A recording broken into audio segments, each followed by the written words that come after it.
মানিকগঞ্জে স্কুল বাসে আগুন, ঘুমন্ত চালক দগ্ধ।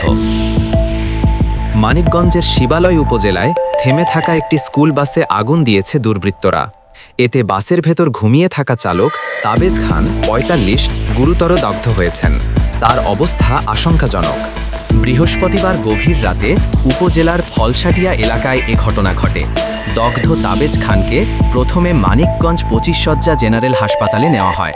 পরে অবস্থার অবনতি হলে তাকে জাতীয় বার্ন ও প্লাস্টিক সার্জারি ইনস্টিটিউটে স্থানান্তর করা হয়। তার বাড়ি সদর উপজেলার বারাই ভিকরা গ্রামে।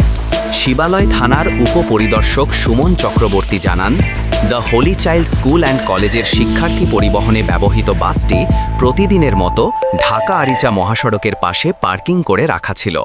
চালক তাবেজ খান বাসের ভেতর ঘুমাচ্ছিলেন।